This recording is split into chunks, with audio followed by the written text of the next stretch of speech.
What's up, folks? Welcome back to another Bay-to-Bay Futbol edition of Gol Sided, where we talk about everything Northern California and Bay Area footy. Don't forget to subscribe so you get all of these updates for our weekly episodes. We have a jam-packed agenda this week. A lot of stuff went on. The San Jose Earthquakes are at the top of MLS after winning 2 matches in the past week. Bay FC got really humbled by Gotham, by the last NWSL champions. Monterey Bay FC and Oakland Roots went toe-to-toe in the USL Cup. And for our grassroots segment, we got USL 2 starting very soon. We got NPSL, which started, and UPSL, which is well underway. So a whole bunch to talk about. Let's get it. We got to start with the Quakes. Like I said, they got 2 wins over the past week. They're on a historic run for the MLS, not just for the Quakes. The best ever start for the Quakes, but also the only team to have ever won 8 of the first 9 matches in MLS. Who would have thought from this squad? They got, first off, they had a 5-1 win midweek last week against Austin. Austin went up 1-0 in that match, and it looked like it might get a little bit complicated. It was a bit of a tough goal on a big mistake from Ronald Vieira, passing it back to the center backs, a weak pass, and it ended up in a counter. Quakes were pretty quick to retaliate. It always felt in the match like the Quakes had it under control, even though they were down. And they were able to really hit back. We got a couple goals within 5 minutes by Preston, Judd. We got a Timo Werner goal by penalty. We got a Oseni Buddha goal. The usuals coming through and putting up numbers for the Quakes. So a really dominant second half, mainly from the Quakes here. Brad Stewart from Austin had like 11 saves, and Quakes had almost like 70% possession. So a huge win for the Quakes. Really authoritative punch here, just like they've been doing all season and showing us that they're the real deal. So this match overall seemed pretty easy, pretty smooth, especially for a midweek game for the Quakes. They didn't do their rotations here because for game 2 over the weekend in St. Louis against St. Louis City, that one got a little bit tough. It was a little bit ugly. It got scary for a second. The Quakes did pull out a 3-2 victory away, which they had never beaten in the regular season, St. Louis away over there. So that's huge for the Quakes. A bunch of different accolades that they're hitting this season. But it wasn't a great one by any means. So a couple of familiar faces that weren't there. Niko Tsakiris, Ronald Vieira was on the bench. Oseni Buddha was on the bench. We got names like Jack Fernandez. We got names like Max Floriani at defense in for Reed Richards. So a lot of different faces in the starting 11 that Bruce Arena trusted. They were doing okay. I mean, they were up 1-0 for the most part until the second half. But at the second half, we already had Niko Tsakiris and we already had Ronald Vieira back in by the time those 2 goals came in. One of them, the first one, was actually a bit of a slip-up from Niko Tsakiris on a transition out. So the Stars were back in. The starting 11, they go down 2-1, but really pick it up after that point, which is another thing that we haven't seen from the Quakes for a while. Once they would go down, yeah, they're the never say die group, but overall, it wasn't giving a lot of confidence over the past couple of years that they would come back from some of these punches. But in this match, they for sure turned it on. Oseni Buddha came off the bench, and he was a big spark over that right wing, especially on the third goal, giving a beautiful assist for a volley from Timo Werner. Timo Werner scored the second goal on a penalty, so he got to put 2 away, which is pretty funny because it was against Roman Berkey, the goalkeeper for St. Louis. They had a little bit of history when Berkey was at Dortmund and Timo Werner was at Leipzig. I think Werner got a couple of goals on him already. So, yeah, a huge comeback win for the Quakes to go in there and take a 3-2 win with a bit of an alternate lineup for the most part of the game, get some players some rest for the U.S. Open Cup and for the rest of the season. Like Bruce Arena said, that the big part of it is the second half of the season, how they do there. But at the moment, they're flying high in first place overall in the Supporter Shield. One other big thing on the stat side of things, St. Louis had a 2.59 expected goal versus the Quakes 1.54, which I thought was wild. St. Louis looked really dangerous, especially in the first half and like the beginning chunk of the second half. So to see the numbers showing domination or at least closer, bigger chances by St. Louis was pretty astounding, that the Quakes still were able to just be lethal That's what happens, right? When you're at the top of the table, you're the team that puts them away, and when you're at the bottom of the table, you're probably struggling to put them away. I'm seeing a lot of questions online about the Quakes, about whether Niko Tsakiris will make the national team for the U.S. In my opinion, I don't think he will. I think it's too close to the World Cup with just, I think, 4 friendly matches left, maybe 2 windows that are basically to prep the exact team that you want. I highly doubt Mauricio Pochettino at this point is going to be calling in a fresh face like that, even though he's been in the U20s, U23 process the entire way. I just think it's too close, even though he is outperforming, in my opinion, some players like Sebastian Berhalter and Diego Luna, which are probably in very similar roles. I think those guys have a leg up, plus all the European guys to get in. But for the next round, for the next World Cup, for the next whole rotation of players, I 100% think that Niko Tsakiris is going to be called up because of the way that he just breaks lines. He's a different type of player. He is almost like a natural 10, like what we were losing in this game. He's doing all of that. So shout out to him. I'm also seeing a lot of people asking, how far can the Quakes really go? I'm a believer in law of averages, which would have brought me to think that at some point the Quakes are going to come back to earth like mere mortals, like the rest of us. But those of us that do statistics, moving averages can really go up depending on results, certain outlier results. So in this case, who knows? Maybe these results are actually making us feel like the sky is the limit. There is no roof for this Quakes. Can they continue and be number 1 overall in the Supporters Shield? I think it's very difficult with teams like LAFC, Miami, Nashville out of nowhere in this case. But I for sure think they're going to be fighting for the top couple spots in the West, for sure. Let's move it on to Bay FC, the other side of the coin, which is not doing so hot. Bay FC came back to league play in NWSL. They had their match against Gotham FC, the reigning NWSL champions, and unfortunately, it did not go well at all. They didn't even put their hands up to fight, really. I don't think they got told that this match even started. It was a rough comeback from the international break. Gotham got all 3 of their goals in the first half. Bay FC didn't even get a single shot in the first half. They were outshot like 25-3 in the entire game, which is pretty crazy. Rose Lavelle from Gotham was just chopping up that defense and that mid from Bay FC. It looked really, really bad for Emma Coates' squad. I think there is a lot that this team needs to work on, especially starting from the back. You cannot be conceding by 3s, by 4s every single match and not putting up a single goal to fight for. So, yeah, not much to be excited about here. I don't even think there's a silver lining. The best statistical standout was the goalkeeper, Jordan Silkowitz, who's already been called up to the women's national team. She got 12 saves, which was an NWSL and Bay FC record, which I don't think are the records that you want to be hitting. Unfortunately, goalkeeper accolades are not the best, but we got to give her flowers. She's killing the game. She's doing what she needs to at least make them not get killed that bad.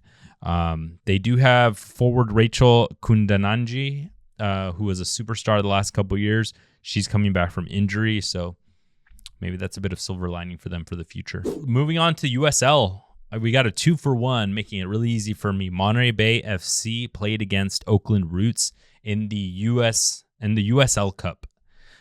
So this did not go towards points for the season. So unfortunately for my Monterey Bay FC fans, the win that they got here in penalties does not affect the standings at all. They're still in dead last with 0 wins on the season, but they got their first win of 2026 overall. They got a penalty win here, 1-1 in regular time, and then a 4-3 penalty win against Oakland Roots. A really good match. Oakland Roots seem to be pretty dominant with the bigger opportunities, in all honesty. They just look like a more complete squad. They have some bigger names, and Monterey Bay FC kind of looks like they're piecing things together, especially that back line. They got a 19-year-old keeper who I think is a baller. You guys will see.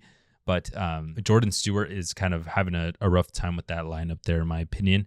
But not in this case. They came out, the fans showed out, 3,600 fans at Cardinale Stadium in Seaside, coming and showing out for the team that they wanted to win.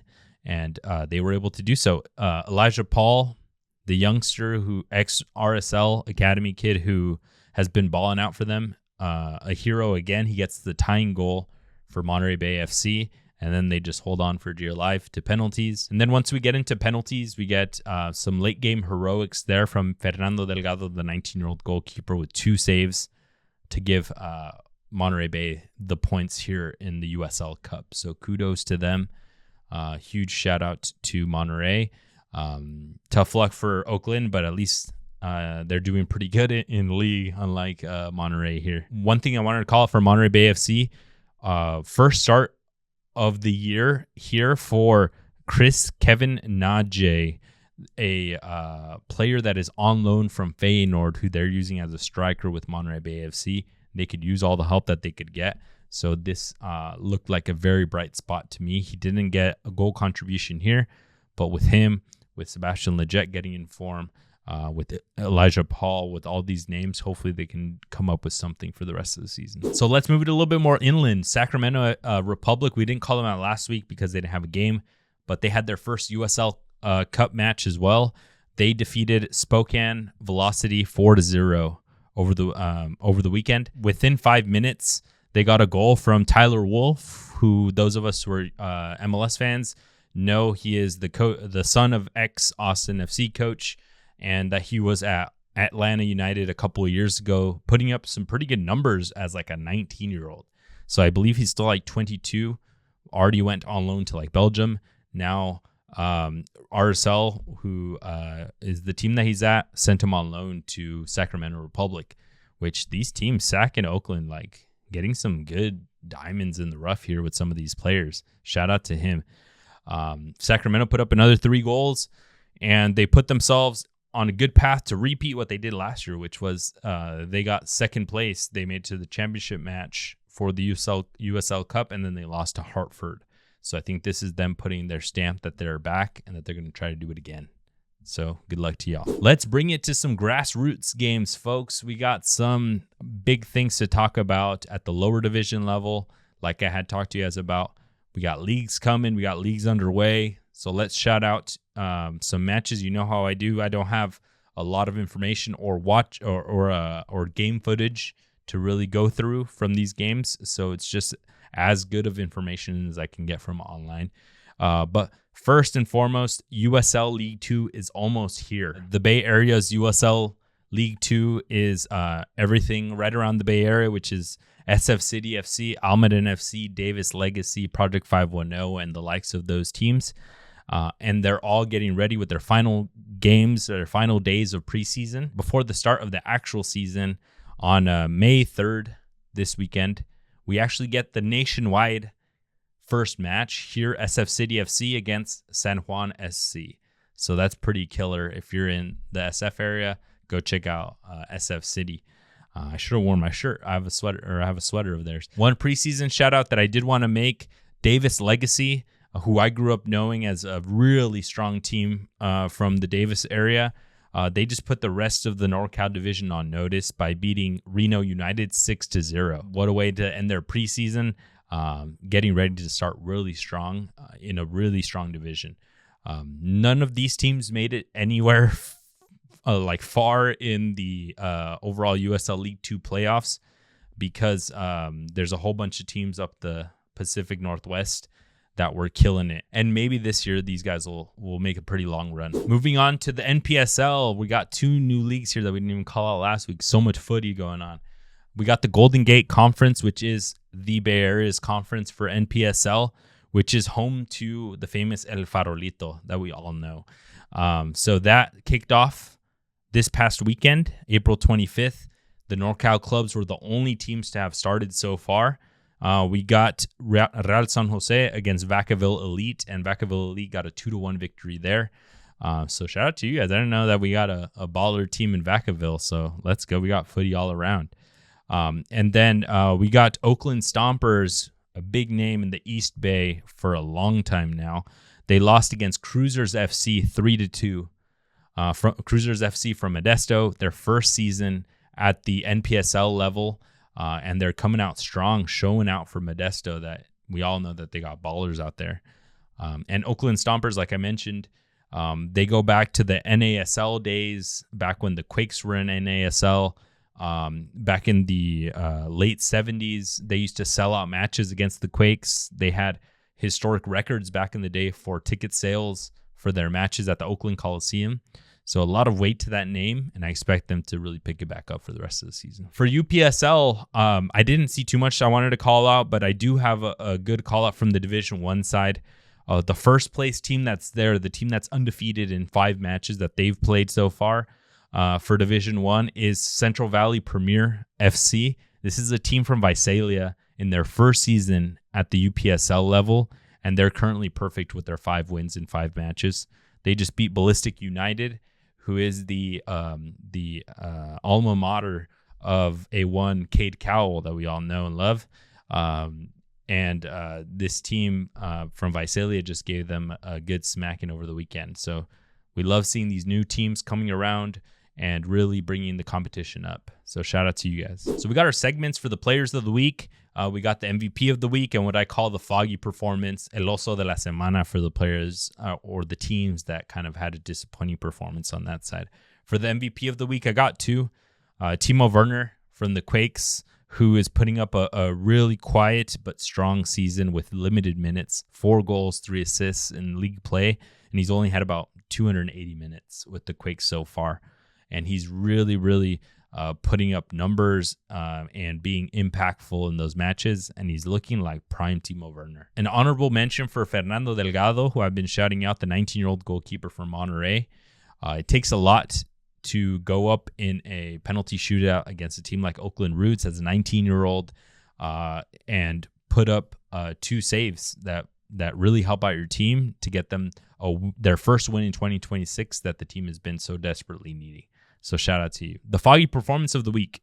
Like I said, El Oso de la Semana, somebody who I think from the Bay Area teams could use a lot of help, could really pick it up and needs to just forget about that moment or performance and move on. But Bay FC's first half against Gotham FC, I think it's one of the worst first halves we've seen, or halves overall that we've seen from Bay FC.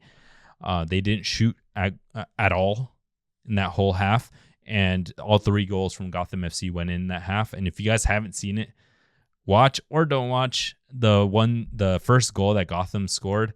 The ball fell right into the box, and 3 Bay FC defenders tried to crash the ball, and in that ricochet, they kicked the ball straight into the net. They yeeted that thing in. So a bit of a tough go for Bay FC. Forget about it, move on, get stronger for the next match. And we like to end it with our games to watch segment, folks, where I give you about 3 matches that I think stand out from the Bay Area teams that they're going to be involved in.